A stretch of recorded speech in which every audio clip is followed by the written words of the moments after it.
Capítulo 8. Hablo de la molestia viral. Si les ofreces una gran experiencia, los clientes se encargan de contarlo. Jeff Bezos, consejero delegado de Amazon. El tiempo de las evaluaciones juiciosas ha pasado a la historia. La vida y sobre todo el ritmo de nuestra era no tiene nada que ver con la reflexión y la pausa, sino más bien con un atolondramiento de decisiones demasiado documentadas. Hay mucha más información de la que jamás seremos capaces de consumir y ya no digamos asimilar. Y cuando se tiene cada vez menos tiempo para juzgar las cosas, hay que echar mano de valoraciones prestadas. En la era de las redes sociales y la sociedad hiperconectada, no es de extrañar que el 90% de los consumidores acuda a la opinión de los demás antes de realizar una compra. Gente que haya pensado por mí, gente que haya pasado por esto. En este momento la crítica viaja mucho mejor que el halago. Salvador Ruiz, además de profesor de la UMU, fue ganador del premio de la revista española de investigación de marketing ESIC. Lo equipara a un virus contagioso. Según él, el cliente insatisfecho lo tiene claro. Cuando usted no está satisfecho con su compra, lo dice 10 veces más que cuando sí lo está. Esto genera un rumor que se transmite mucho más rápido que la gripe A. Es una ley inmutable del marketing. Los consumidores molestos están mucho más motivados que los satisfechos. Un 96% de clientes insatisfechos no se queja, simplemente se va y no vuelve. El cliente satisfecho transmite su sensación a 3 o más personas, mientras que el insatisfecho deja ver su descontento a 9 o más personas. Pues una mala experiencia siempre es motivo de conversación. Un cliente insatisfecho que se queja, sumado a 19 que no lo hacen, equivale a 20 insatisfechos y al menos a 180 influenciables y predispuestos de forma negativa. Cuesta dinero. 180 solo. Definitivamente. Esta ley es otra de las muchas que se están quedando rápidamente obsoletas y desfasadas.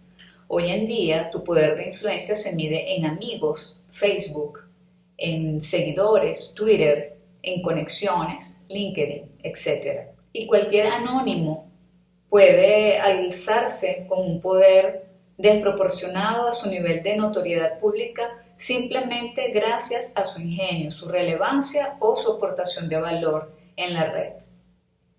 El nombre Dave Carroll a priori igual no te dice nada. Pero si lo pones en Google, obtendrás algo así como 4 millones de resultados. Nacido en Nueva Escocia y residente de Halifax, Canadá, la vida de Dave Carroll como intérprete desconocido de country habría pasado sin pena ni gloria si no fuera porque el 31 de marzo de 2008, en un trayecto de Halifax a Omaha, la aerolínea United Airlines le devolvió su guitarra Taylor 710 de $3.500, totalmente destrozada y hecha un auténtico asco. Según cuenta el mismo Carroll, nuestro bajista miraba por la ventana cuando vio que su bajo había sido manejado sin ningún cuidado por el personal de United. Mi Taylor 710 de $3.500 había sido lanzada justo antes. Tras 9 meses de reclamaciones, llamadas y largas, la respuesta de United fue definitivamente decepcionante. La empresa no sería responsable ni siquiera de una reparación de $1.200. Fue entonces cuando Dave tuvo una idea. Les dije que escribiría 3 canciones sobre mi experiencia con United Airlines. Haría videos para esas canciones y los ofrecería en YouTube y en mi página web, invitando a los espectadores a votar su canción favorita de United. Mi objetivo, conseguir 1 millón de visionados en un año. Lanzado en julio de 2009, el divertido video de la primera canción, United Breaks Guitars, en el que explicaba la historia sobre United y donde obviamente la compañía no salía muy bien parada, fue uno de los mayores éxitos del año en YouTube. Corrió por internet como la pólvora y consiguió hacerse eco en medios del calibre de CNN, Los Angeles Times, Chicago Tribune, la revista Rolling Stone y la BBC. Hoy por hoy, su contador ya va por más de 11 millones de visionados. Cuando este libro empezó, Dave Carroll era solo un individuo enfadado, sin peligro aparente para una gran compañía como United Airlines. Hoy es un fenómeno en la red que acumula millones de pupilas pendientes de su historia. De hecho, acumula más millones que las campañas de publicidad que la marca pueda pagar. ¿Cuánto habrá deseado United Airlines haber pagado esos $1.200 por evitar una contracampaña de semejante calibre? ¿Cuántas veces habrá pensado alguien en el error que supuso tratar mal a un cliente? Y sobre todo, ¿cuántos potenciales nuevos clientes habrá perdido United por culpa de ignorar el poder de la molestia? Algo parecido ocurrió en nuestro país en el caso Miguel Nonay versus Renfe en octubre de 2009. Miguel, una persona con movilidad reducida, necesita su scooter Y, como él mismo lo denomina, una especie de quad eléctrico para moverse en su día a día.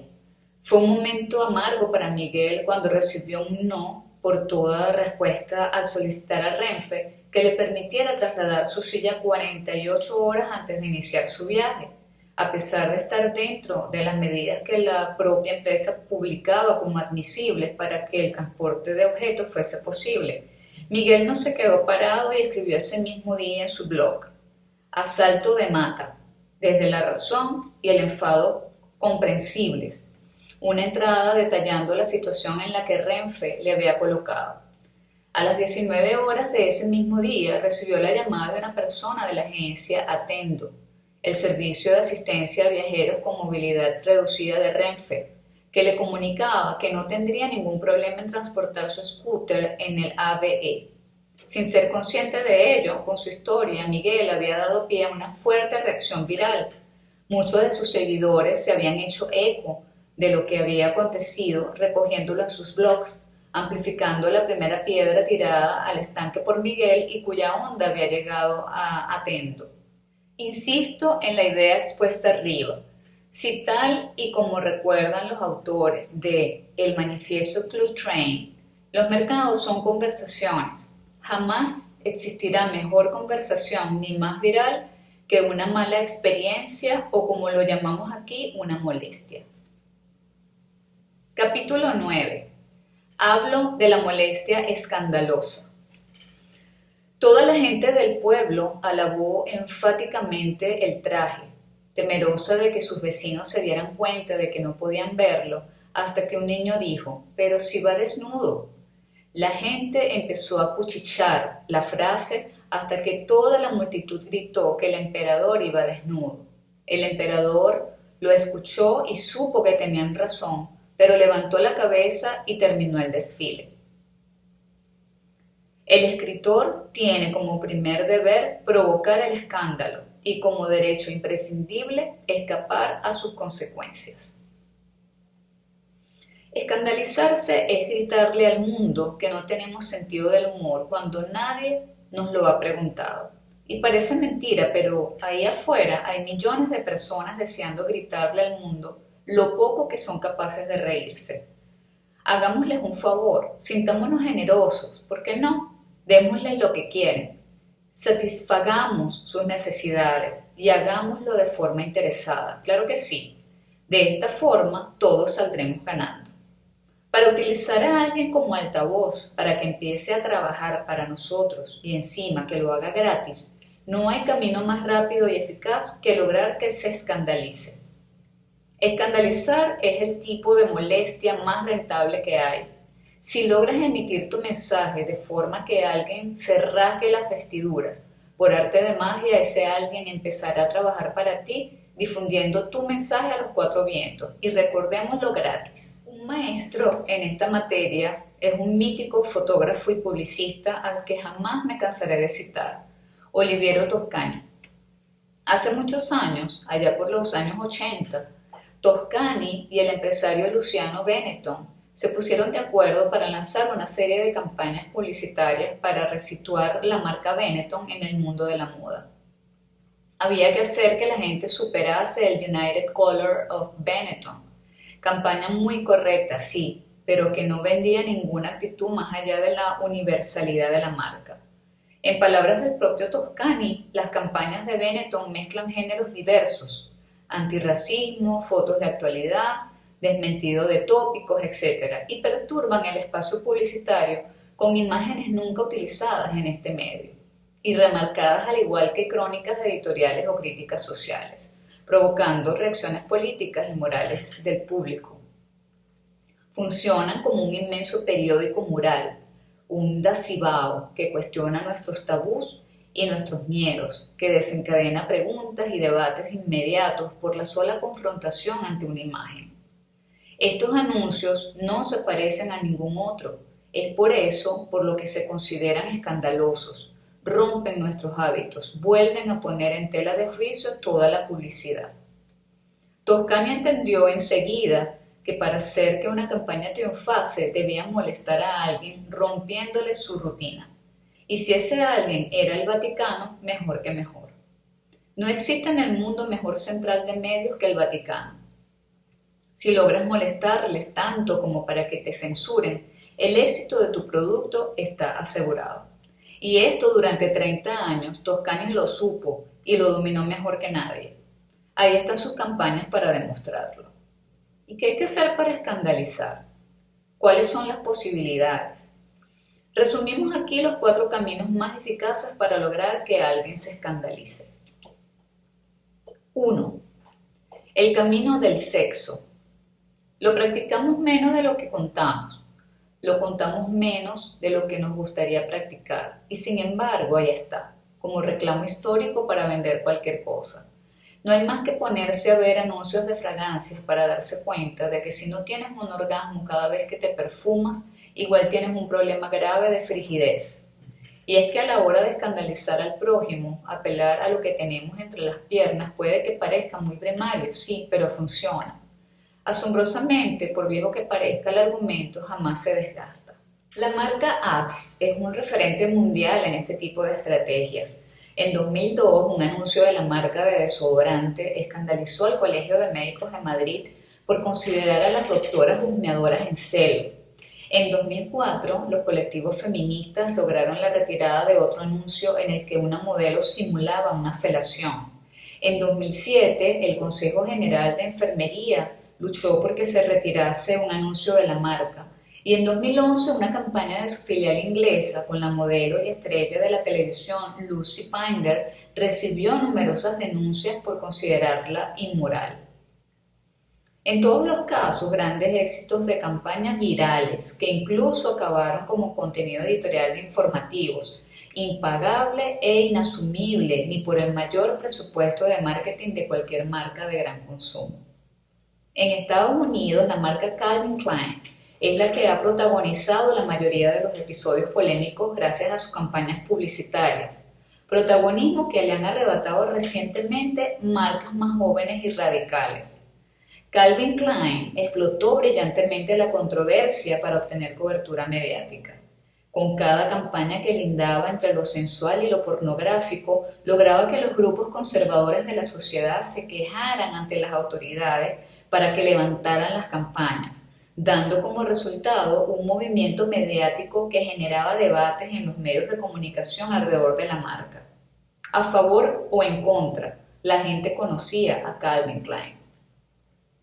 Hay que aclarar que en todos estos casos no se trata solo de mostrar sexo, como bien indica Martin Lindstrom en su ensayo Biology, tras analizar la reacción de nuestro cerebro en relación a las campañas publicitarias más escandalosas de la historia. ¿Es el sexo el que vende o es la controversia? La evidencia apunta a esta última. Claro está que el sexo, íntimamente ligado a la supervivencia de la especie, es poderoso en sí mismo, pero en muchos casos la atención es más eficaz que el contenido sugestivo propiamente. Y aunque al menos en el mundo de la publicidad el sexo y la controversia están inexorablemente ligados, cuando se trata de determinar qué influye realmente en nuestro comportamiento y nos induce a comprar, muchas veces el factor más potente es la controversia. Haz caso al gurú. Si hay una sola cosa más poderosa que el sexo, es la controversia. Y digo yo, ¿por qué lo llamarán controversia cuando lo que quieren decir es molestia? Número 2. El camino de la religión. Aunque a algunos aún les cueste reconocerlo, si no fuera por el escándalo, seguramente mucha gente jamás habría conocido al escritor Salman Rushdie. Sus versos satánicos le valieron hasta una amenaza de muerte por parte del Ayatolá Khomeini, que en 1989 se dirigió a la comunidad mundial musulmana para dictar contra él una orden pública de ejecución que aún sigue vigente. Sin embargo, tampoco hace falta que llegue tanta sangre al río. En 2011, Benetton, fiel a su trayectoria con Toscani, aunque ya sin él, lanzó al mundo su proyecto Unhate, que en sus primeras semanas consiguió el premio gordo de la molestia, al ser censurado por el Vaticano por una foto en la que el Papa se besaba con un imán egipcio. Por supuesto, el Vaticano se quejó y bingo. Vista la repercusión en los medios de su censura, creo que el Papa debería plantearse empezar a cobrar por escandalizarse. 3. El camino de la violencia. Si no se puede atacar ni al sexo ni a la religión, un camino más fácil pero muy prometedor es el de la violencia. Y digo que es el más difícil porque cada vez es más complicado llegar al punto de escandalizar por violento. El nivel está muy alto, videojuegos, películas, espectáculos, campañas de publicidad. Estamos rodeados de propuestas que ofrecen violencia de todo tipo y encima accesible a los niños. Esa es precisamente la tesis inicial de la oscarizada Monstruos S.A., quizás el mejor largometraje de la factoría Pixar, sin duda uno de sus mayores éxitos y puede que una de mis películas favoritas. La historia arranca con la queja del señor Waternus. Los niños de hoy no se asustan como los de antes. Y si los niños ya no se asustan, imagínense los adultos, pensarás. Pues bien, puede que hayamos perdido la capacidad de asustarnos por la violencia explícita, pero lo que siempre nos quedará es la posibilidad de escandalizarnos. En 2002, el director y guionista Alex de la Iglesia asistió a la censura pública de una campaña publicitaria de la que había sido realizador. En la pieza, un empleado de la FNAC y un cliente discutían tan acaloradamente sobre la última película de Kubrick que hasta llegaban a las manos. De nada sirvió que de la Iglesia argumentara que Tom y Jerry son mucho más violentos y deberían ser censurados. Autocontrol, ese organismo que vela por la veracidad y lealtad de la publicidad, retiró la campaña. 4. El camino de la honestidad. En esta sociedad aséptica, repleta de lugares comunes y civismo indolente, no todo el mundo está siempre dispuesto a escuchar lo que uno piensa de verdad. Cuando alguien nos pregunta ¿qué tal?, seguramente no está esperando por nuestra parte una respuesta del tipo pues mira, me alegra que lo preguntes porque desde ayer estoy pensando en suicidarme y no sé qué modo sería el menos doloroso. ¿Tú qué opinas? Haz la prueba. De ahí que decir lo que todo el mundo está pensando pero nadie se atreve a decir suele ser un modo muy rentable de molestia, sobre todo cuando el entorno lo permite.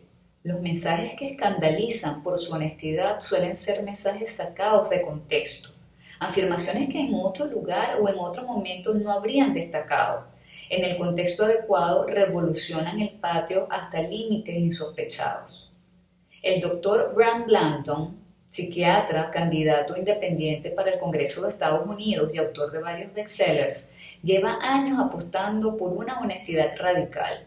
En su libro homónimo dice: somos la hostia de mentirosos, lo cual nos agota. Ahí radica la mayor fuente de estrés para los seres humanos. Mentir mata a la gente. Allí mismo llega a relacionar incluso honestidad con sencillez. La gente sincera se explica con sencillez en un lenguaje que describe más que evalúa.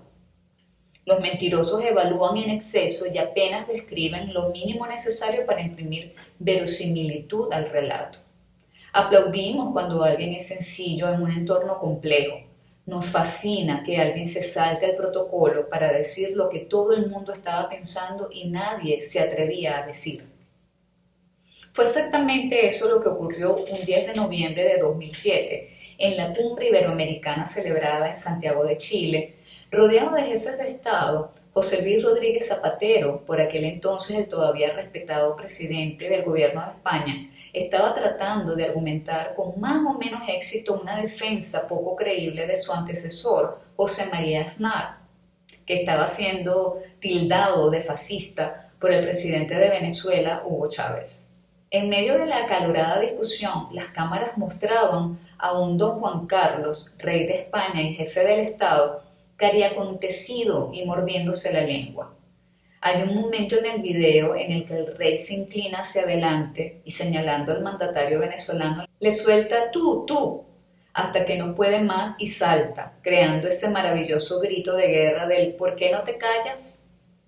Los españoles nos volvimos locos con esa expresión, replicada y coreada en cada medio, cada pueblo, cada conversación. De pronto, alguien tan importante como un jefe de Estado le había dicho a otro lo que todo un país estaba pensando en silencio y nadie podía expresar. Se saltó el protocolo para convertirse en uno de los nuestros. De repente, y solo por un instante, el poder volvió a ser representativo. Habré visto el video unas 200 veces y todas y cada una de ellas me ha hecho reír. La espontaneidad nos hace naturales y por tanto mucho más creíbles. La repercusión de la réplica, que todavía hoy tiene más de 500.000 de entradas en la web, solo se entiende desde la empatía que sentimos todos hacia esa falta de corrección política, la empatía que aún sentimos todavía hoy hacia esa molestia. El invento del siglo, mayo de 2006, primer día en Bilbao. Mis ojeras y yo llegamos a Bilbao, justo el día después de la despedida de soltero de un buen amigo que ya se ha divorciado. Como también nos acompaña mi sempiterna miopía, no tengo más remedio que ponerme las gafas de sol más grandes que pillo, unas que me tapan casi toda la cara, ganando en conjunto algo de belleza, perdiendo algo de fealdad, o mejor dicho, convirtiéndome en algo más fácil de mirar. Al llegar al Bilbao Exhibition Center, Tinet y los suyos nos están esperando con varias sorpresas. La primera, que se trata de entrevistar ante las cámaras a varias decenas de concursantes, cada uno con su historia, cada uno con su PowerPoint, cada uno con sus motivos personales, cada uno con su visión del mundo y cada uno con lo que cree que mejorará la vida de la gente gracias a su invento. La segunda, que habrá que escucharlos a todos. No ha habido tiempo de hacer preselección, la preselección la haremos nosotros. Al sentarme en la mesa de jurado, Tinet me pregunta si pienso salir con esas gafas de sol. Yo le contesto que sí, rezando para que no me pregunte por qué, básicamente porque no habría sabido qué decirle. Solo con que hubiera insistido una vez más me las habría quitado. Pero en ese momento Tinet ve algo que yo aún no veo. Las gafas oscuras provocan varios efectos secundarios positivos. 1. Ocultan mi cara de buena persona. 2. Disimulan mi falta de expresión facial. 3. Reducen drásticamente mi timidez. 4. Apoyan la frialdad de mi mirada del personaje. Y 5. Un día, en un futuro no muy lejano, me permitirán volver al anonimato simplemente despojándome de ellas. Empiezan los primeros inventores, todo bajo el mismo esquema: exposición, comprobación, ronda de preguntas y evaluación. Con los 10 primeros concursantes, en el jurado nos tomamos nuestro tiempo. Preguntamos, nos interesamos, empatizamos con sus historias, les preguntamos por sus familias, vamos hasta el fondo de cada cuestión y evaluamos todos los datos posibles que nos ayuden a tomar una decisión. Pero de pronto, cuando llevamos 8 horas y nos damos cuenta de que no llevamos ni el 10% de los concursantes, una sensación de urgencia se nos empieza a instalar en el ánimo y a mí se me empieza a poner cara de mala leche. Sí, esa cara de mala leche. Capítulo 10. Hablo de la molestia optativa. En Italia, en 30 años de dominación de los Borgia, hubo guerras, terror, sangre y muerte, pero surgieron Miguel Ángel, Leonardo da Vinci y el Renacimiento. En Suiza hubo amor y fraternidad, 500 años de democracia y paz. ¿Y qué tenemos? El reloj de Cuco. Quien se enfada por las críticas reconoce que las tenía merecidas. Si hasta aquí no te he convencido de la bondad de una molestia bien perpetrada, dudo que lo vaya a conseguir a partir de ahora. Te aviso porque la vía que tomaremos a continuación no es apta para conformistas ni para gente que huye del conflicto y busca sobre todas las cosas encajar. Fíjate en esta idea. La inteligencia es perezosa, a menudo prefiere aferrarse a verdades prefabricadas en lugar de construir con materiales dispersos. Buscamos tan febrilmente la certidumbre, tenemos tanto miedo de que nos quiten de debajo de los pies el sólido suelo de nuestros prejuicios, que corremos el riesgo de acabar pareciéndonos a aquella Madame Erot, inventada por Schelling, en cuya vida interior no había espacio para la duda, y menos aún para la verdad. Si odias el conflicto, la incomodidad, o que simplemente te saquen de tus casillas, estás en tu pleno derecho. Pero entonces te recomiendo que no sigas leyendo, porque lo vas a pasar muy mal. Los conflictos solo son malos cuando son obligatorios, cuando uno se ve abocado a ellos sin más opción que defenderse. Pero afortunadamente, a generar molestia nadie nos empuja. Molestar al prójimo no es ni mucho menos obligatorio, así que podemos perfectamente renunciar a ello. No te preocupes, no te estoy diciendo que seas una persona débil o pusílame. Solo faltaría. Más bien todo lo contrario, estás escuchando a la naturaleza, estás haciendo caso a tu instinto. De hecho, con tu permiso, te voy a explicar por qué sería mejor dejar de leer aquí y quedarte cómodamente afianzado en tu zona de confort. El conjunto de comportamientos bajo los cuales una persona puede operar sin ningún grado de ansiedad, reduciendo así cualquier sensación de riesgo, son las creencias y acciones que gobiernan nuestra vida, con las que nos sentimos cómodos y a gusto. A nuestras neuronas les gusta vivir en su zona de confort. Es donde nos sentimos cómodos, seguros, realizados. Nos da la sensación de controlar nuestra vida, fundamental para lograr la estabilidad emocional. Por negación, cualquier cosa que se salga de ese perímetro es rechazada de manera inmediata por un instinto de supervivencia. Aquello que está dentro de nuestra zona de confort lo podemos hacer muchas veces sin mayor problema y no nos produce una reacción emocional especial. En cambio, lo que está fuera de nuestra zona de confort nos incomoda, nos produce un cierto rechazo, nos provoca ansiedad o nerviosismo, nos da palo. Si no lo conozco, no lo controlo, y si no lo controlo, no puede ser bueno. Tiramos por la vía rápida, la opción más cómoda. La psicóloga y escritora británica Cordelia Fine nos recuerda que nuestro cerebro trata de convencerse siempre de la opción más cómoda, de la que concuerda mejor con su propia realidad. En este sentido, el cerebro no buscaría la verdad sino sobrevivir. Básicamente, trabaja para dejar de trabajar y así llegar a paralizarse o autodestruirse. La génesis del cerebro está íntimamente ligada con esa función de proporcionarnos una zona de seguridad. El cerebro nació precisamente para permitir a las larvas de los tunicados encontrar el lugar adecuado donde iban a fijar su residencia en su etapa de adultos. Aquel antecesor de nuestro cerebro les permitió orientarse en el espacio para vivir una vida adulta sin moverse. Una vez instalados en la seguridad del lugar elegido, absorbían su propio cerebro porque ya no lo necesitaban. Mucha gente y sobre todo muchos funcionarios se comportan de forma similar a los tunicados. Una vez instalados en la seguridad, se diría que absorben su cerebro y dejan de pensar en otras posibilidades de innovar. Esta actitud es peligrosa para ellos mismos y para el colectivo en el que están insertados. El éxito consiste en la supervivencia y eso lo da la adaptación al cambio. Los pulmonados conquistaron la Tierra gracias a la evolución de su cerebro, más allá de la finalidad de obtener una zona de seguridad.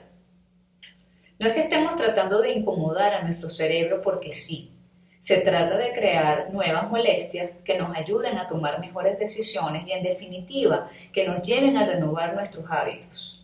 Los investigadores neurólogos han descubierto que cuando desarrollamos conscientemente hábitos nuevos, creamos sinápticos paralelos e incluso células cerebrales completamente nuevas que pueden llevar a nuestros hilos de pensamiento por caminos nuevos e innovadores. Lo primero que se necesita para la innovación es una fascinación con el asombro, apunta Dauna Markova, autora de The Open Mind, la mente abierta, y consultora de cambio ejecutivo para la firma de consultoría Professional Thinking Partners. Decidir es acabar con todas las posibilidades salvo una. Sin embargo, en lugar de ello, nos enseñan a decidir. Un buen pensador innovador siempre está explorando las muchas otras posibilidades. Incluso, pese a saber que la base de toda innovación y creatividad está precisamente en huir de esa zona, en un principio funciona como una molestia y un peligro para nuestro cerebro. Siempre que iniciamos un cambio, incluso uno positivo, activamos el temor en nuestro cerebro emocional. Si el miedo es lo suficientemente grande, la respuesta tipo pelea o huye se disparará y escaparemos de lo que intentamos hacer. Sentir ese miedo y ese peligro es el principio de cualquier buena idea, o de cualquier idea en general. Ferrer y Ponti lo explican muy bien cuando dicen que una provocación creativa, formulada conscientemente, puede ser el inicio de un interesante proceso de reflexión. La provocación creativa es una afirmación que niega otra que tengo asumida. No es necesario que sea verdad o del todo verdad. Simplemente es una negación de lo que considero asumido. En el ambiente de calma intelectual que cabe esperar del espectador de un anuncio, en principio ni siquiera está interesado en lo que estamos diciendo. Sin embargo, algo inesperado ocurre. En su rutinaria búsqueda en los archivos de su memoria, el receptor descubre que algo falla en la información que proporciona esta frase. La duda surge, la interpretación inicial no es correcta. En la boca de las personas no hay perlas. ¿Qué querrá decir entonces? Si hacemos introspección con Aristóteles, nos daremos cuenta de que se nos ha despertado un estado de alerta, una emoción que con mayor o menor intensidad sentimos cuando descubrimos que se nos ha perdido algo. Cuando una pieza no encaja como era de esperar, ha nacido la atracción de la incertidumbre. Nada más incómodo ni más molesto para nuestro cerebro que una buena incertidumbre. Y por otro lado, nada más atractivo. Pero insisto, no te sientas mal si no quieres abordar el camino de la molestia. Es lo que tu cerebro está diseñado para hacer, huir de todo esfuerzo y quedarse a verlas venir en su zona de confort. Por si acaso tienes dudas, ahí van 7 buenísimos métodos para no disculpar jamás las molestias y vivir al margen de todo este trasiego. 1. Negación. Cuando alguien te sugiera cierta molestia, discute la idea y defiende lo que está haciendo, sin importar tu ineficiencia. 2. Dilación. Decide que necesitas llevar a cabo cierta molestia, pero tómate una eternidad para comenzar a moverte, o directamente no lo hagas. Siempre habrá algo que se imponga en tu camino. 3. Sabotaje. Comienza la molestia, pero de alguna manera arréglatelas para salirte de la ruta. Por supuesto, es tu responsabilidad que las cosas salieran mal. Fueron las circunstancias fuera de control. 4. Falta de foco. Tengo una gran idea y salta y corre en todas las direcciones. Tendrás una enorme lista de molestias en ejecución, pero jamás completarás ninguna. 5. Confusión. Simplemente no sepas nunca por dónde empezar. Después de todo, hay tantas cosas que hacer, ¿cómo podrías elegir solo una? Por supuesto, podrías conseguir ayuda, pero ¿cómo elegir a la persona correcta? 6. Sobrepreparación. Antes que nada, tendrás que obtener otro título, hacer otro seminario u otro curso. Y una vez que lo hayas hecho, todavía no te sentirás preparado. 7. Falta de tiempo. No importa cuán ocupado estés o cuán lentamente se desarrolle tu negocio, sencillamente no encuentres tiempo para nada. Ya estamos liberados, ya no hay ninguna obligación de molestar ni de ser molestado, así que relájate y disfruta, que no está tan mal. Los demás ya están listos para abordar el método Anomics para generar molestia.